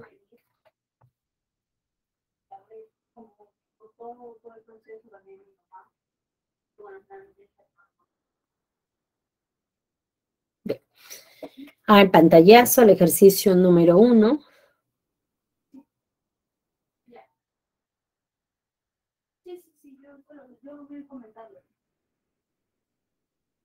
Vamos al ejercicio 2. A ver. Nuevamente seguimos en mezcla. Mezcla, dice. Se mezclan 3 tipos de café granulados, M, N y P, de 99 soles, 105 soles y 146 el kilogramo respectivamente, ¿no? Si en dicha mezcla la cantidad del tipo N es 20% más que del tipo M y la cantidad del tipo P es 25% más que del tipo N, ¿cuál debe ser el precio de venta por kilogramo de mezcla para obtener una ganancia del 20%? Siempre indico, si me dicen la ganancia del 20%, usted siempre asume que la ganancia es sobre el precio de costo. Y en estos ejercicios, el precio de costo es igual al precio medio. Muy bien. Entonces, acá tenemos los 3 tipos de café granulado, M, N y P. Me dan sus precios, ¿no? Me dan sus precios. Sus precios son, el primero 99, el de M, el segundo 105 y el tercero 146. Lo que no me dan es sus pesos. Pero me dan una relación con respecto a eso, ¿no? Me dan una relación. Me dice, si en dicha mezcla la cantidad del tipo M es 20% más que del tipo M. Entonces, acá, entonces la del tipo N es 20% más que del tipo M, o sea, es M más el 20% del tipo M. Eso me daría entonces el 120% del tipo M, ¿no? Porque esto es el 100%, ¿no? Muy bien, entonces esto 120 sería 120 sobre 100 de M. Simplificando, entonces esto me daría 6/5 de M. Entonces, lo que me están indicando, entonces, es que la relación entre las cantidades del tipo N es al tipo M, como 6 es a 5, ¿no? Entonces, tengo esta primera condición. ¿Está? Vamos a poner esto de acá. N es 120% de M, N es a M, como 6 es a 5. Vamos a borrar todo. Luego me dicen que y la cantidad del tipo P es 25% más que del tipo N. Entonces tendríamos que P es 25% más que del tipo N, o sea, es N más 25% de N. Y eso me daría el 125% de N, ¿no? Porque esto es 100%, más 25%, 125. Y eso me daría 125 sobre 100 de N, sacando 25avo me daría 5/4 de N. Entonces, P es a N como 5 es a 4. Este resultado aparece acá. P es a N como 5 es a 4. Entonces, borramos todo y ahí tenemos una relación para los pesos, porque me están hablando que en dicha mezcla la cantidad. Bien, pero acá yo tengo a N y acá también tengo a N. Y acá tengo 4 y 2. Entonces, acá voy a multiplicar para uniformizar. Acá lo multiplico por 2, me daría 12. Y acá lo multiplico por 3, me daría 12. Entonces, acá sería N es a 12 como M es a 10. Y P es a 15 como N es a 12, ¿no? Para uniformizar y tener que relacionar N, M y P. Entonces, acá multiplico por 2 y acá multiplico por 3. Muy bien, ahora sí, puedo multiplicar yo por una constante acá, también por una constante, por la misma constante acá, y tendría que N es 12K, mientras M es 10K, pero si N es 12K, P es 15K. Tengo esa relación. Y borramos todo. Entonces ahí tengo los pesos. Los pesos en función de una sola unidad, 10K, 12K y 15K. Con estos pesos yo puedo determinar el precio medio, ¿no?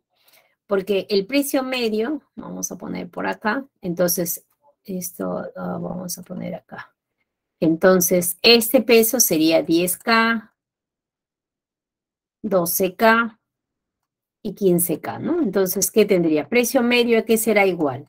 Precio medio es el precio total. Entonces, acá sería este producto, ¿no? Sería 99 por 10K más 105 por 12K y más 116 por 15K. Todo por unidad. Entonces, en total, ¿cuánto hay?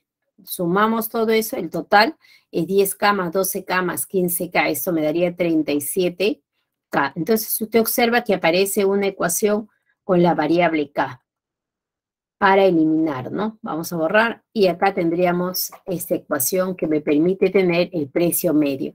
Entonces, usted observa que acá, como todo es en función de K, se va a cancelar, factorizo este K y se va con el que está acá, ¿no? Y de esta forma yo puedo obtener el precio medio. El precio promedio es igual a 4.440 sobre 37 y eso me da 120. Este es el precio promedio de esta mezcla, ¿no? De la mezcla, es el precio promedio, ahí está, de la mezcla, de estos 3 tipos de café.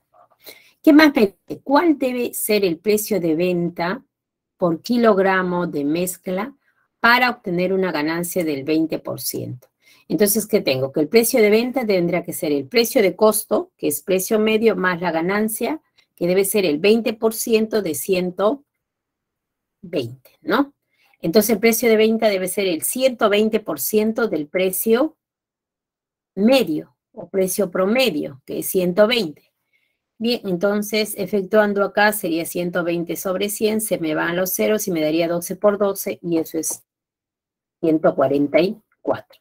Quiere decir que el precio de venta, cuando yo mezclo estos 3 cafés granulados, debe ser a 144 soles el kilogramo para obtener una ganancia del 20% sobre su precio medio.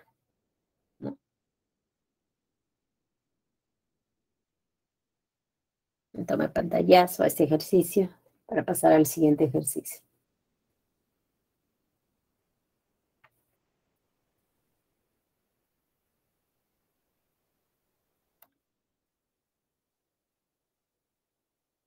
Ejercicio 3.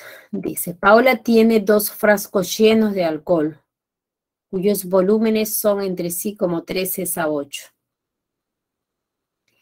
Si el de mayor cantidad es alcohol de 45 grados, si Paola mezclara todo el contenido del frasco que tiene menor cantidad con el 25% del contenido del otro frasco, obtendría alcohol de 57 grados. ¿Cuál es el grado de pureza del alcohol contenido en el frasco de menor capacidad? Bien. Paola tiene 2 frascos llenos de alcohol, ¿no? Cuyos volúmenes, acá están los frascos, no sé, ahí están los frascos, ¿no? Dice.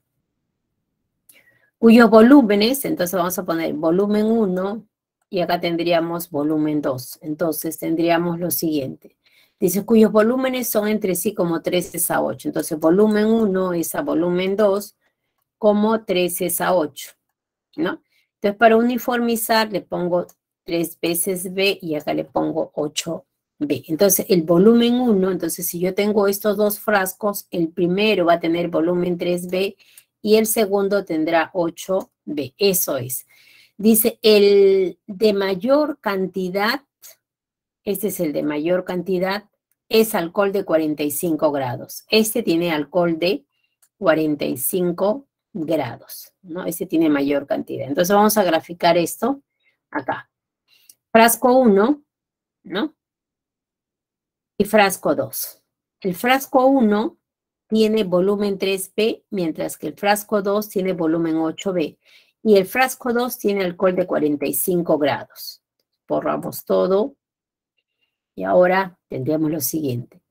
Luego me dice, si Paola mezclara todo el contenido del frasco que tiene menor cantidad, este es el que tiene menor cantidad. Pero esto no sé cuál es su grado de concentración, ¿no? No lo sé. Solo sé que el volumen es 3B, ¿no? Con el 25% del contenido del otro frasco, el otro frasco sí sé cuánto es alcohol de 45 grados. Pero dice, esto tendría que ser un cuarto. Si esto lo multiplico por un cuarto, esto me daría solamente 2B, ¿no? Obtendría alcohol de 57 grados. Entonces la unión de esto me va a dar alcohol de 57 grados. 57 grados. Y acá el volumen total sería 5B, ¿no? Entonces, ¿qué tendríamos? Que 57 grados sería igual, entonces, el volumen total de la mezcla, X por 3B, más 2B por 45 y todo sobre 5B.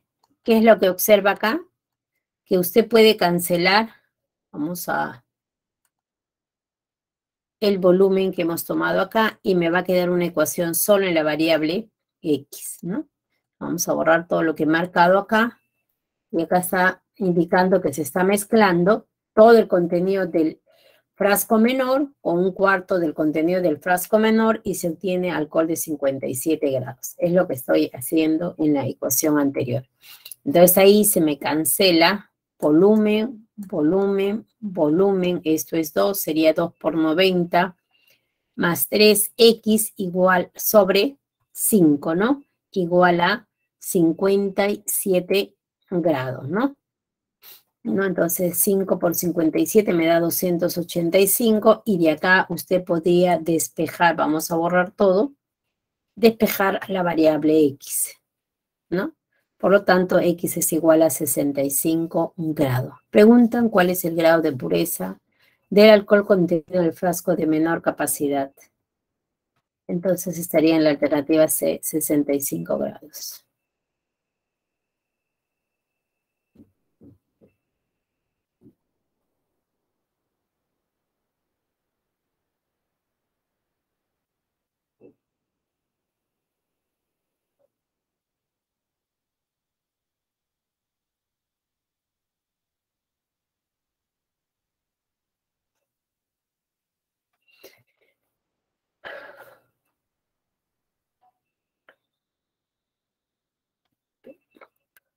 Vamos a ver por acá. ¿Alguna pregunta? ¿Por ahí alguna pregunta, chicos? ¿Todo claro hasta ahí? Sí, Miss. Bien. ¿Qué es lo que yo aconsejo cuando usted tiene ese tipo de ejercicio? Siempre hacer una gráfica, porque la gráfica me va a poder identificar mejor los valores. Entonces, siempre haga usted una gráfica, ¿no? Por ejemplo, en el siguiente ejercicio, acá, le dice, Lucy tiene dos recipientes cilíndricos idénticos. El primero está lleno de alcohol puro y el segundo contiene agua hasta la cuarta parte de su capacidad. Si Lucy realiza dos trasvases del primer recipiente, vierte al segundo hasta llenarlo, y luego del segundo recipiente vierte al primero hasta llenarlo, sin desperdiciar sus contenidos. ¿Cuál es el grado de pureza del alcohol resultante en el primer recipiente? Como ven en este ejercicio, yo si hago las ecuaciones, me va a generar más confusión, ¿no? Entonces acá tendríamos que hacer ecuaciones, pero eso me genera confusión si es que no tengo claro qué se está manipulando, ¿no? Cuando me hablan acá de trasvases, me está indicando que estoy pasando de un envase a otro, de un recipiente a otro, ¿no? Eso es lo que está haciendo Lucy. Ella tiene dos cilindros idénticos, entonces lo que está haciendo es pasar de un cilindro a otro atrás. Está vaciando de uno a otro y no está desperdiciando nada en estos trasvases, ¿no? Bien, entonces algo muy importante también es que cada enunciado, las palabras que están dentro del enunciado, tiene que tenerse mucho cuidado para resolver el ejercicio, ¿no? Ella me dice que estos dos recipientes son idénticos, ¿no? Idénticos. Entonces, como son idénticos, usted cuando los dibuja, entonces tiene que permanecer eso para poder tener los resultados solicitados, ¿no? Entonces, mire, estos recipientes me dicen que son idénticos, ¿no?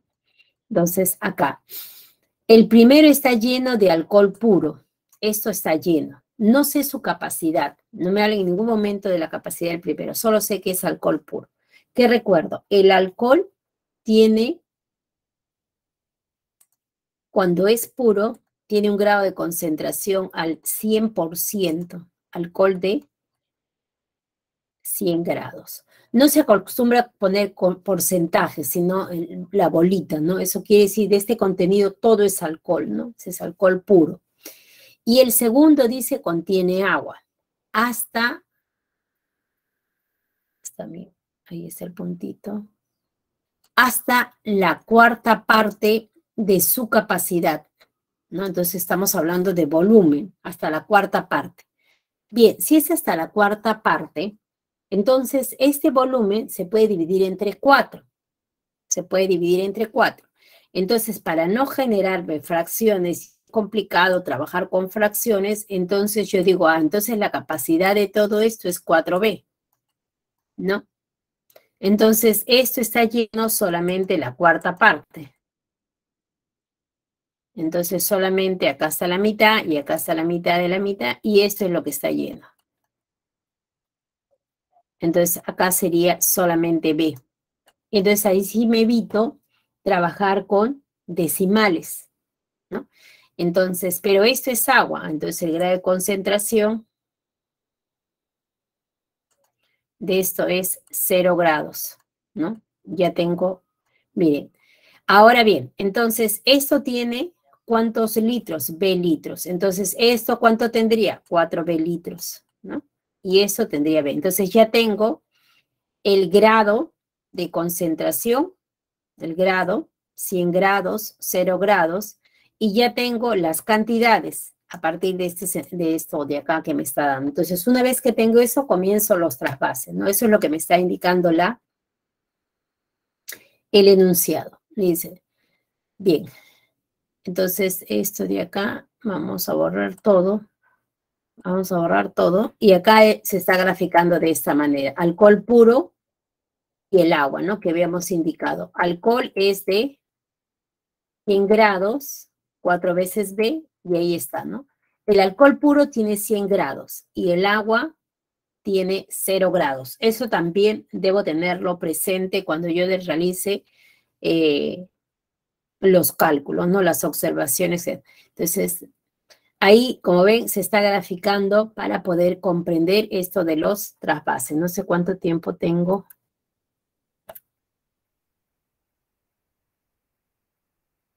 Todavía tengo unos minutos, bien.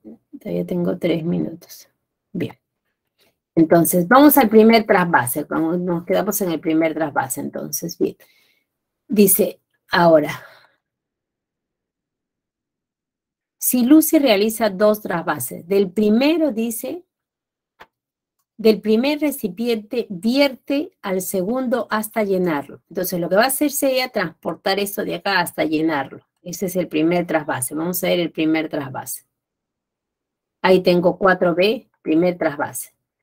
Entonces, acá yo tendría lo siguiente. Miren, si yo llevo de acá hacia acá, pero acá yo tengo B, quiere decir que acá cuando llene voy a tener 3B para llenarlo, ¿no? Porque son idénticos. Entonces, voy a vaciar de acá 4B. Entonces, acá se va a ofrecer, se va a realizar una mezcla. Este se quedó solamente en B, B de alcohol puro. Pero mientras que si le agrego acá alcohol puro, acá se va a producir una mezcla. Se va a mezclar alcohol de 100 grados con agua de 0 grados. Y entonces acá se va a producir una mezcla y voy a tener un grado promedio en esta mezcla. Entonces acá tenemos luego del trasvase, ¿no? Entonces vamos a ver cuál sería el grado medio de este alcohol que hay en el segundo depósito. Este sigue siendo alcohol puro porque de acá se ha salido para acá. Entonces determinamos primero el grado medio de este alcohol, ¿no? Entonces, ¿qué tengo acá? En este grado, a ver, acá, tendríamos solamente para esto, ¿no? Tendríamos B y 3B, ¿no? Acá tengo B, ¿cuánto? 0 grados y acá tengo 100 grados. Al final, la unión me está dando 4B. Y tengo que determinar el grado medio de este recipiente. Entonces, ese grado medio, ¿cómo será? Este es de 100 grados y este es 0 grados. Entonces, el grado medio será igual a 3B por 100 más 0 por B sobre 4B, ¿no? Eso sería el grado medio. Vamos a borrar todo. Y entonces observe usted que se va a cancelar, se va a cancelar, se va a cancelar. Cuarta 1, cuarta 25. Y tendría 25 por 3, 75. Quiere decir que este segundo recipiente ahora tiene alcohol de 75 grados, ¿no? Eso tiene alcohol de 75 grados. Voy a descartar. Bien, vamos a un receso, nos quedamos para el segundo trasvase. Unos minutos de descanso y retornamos.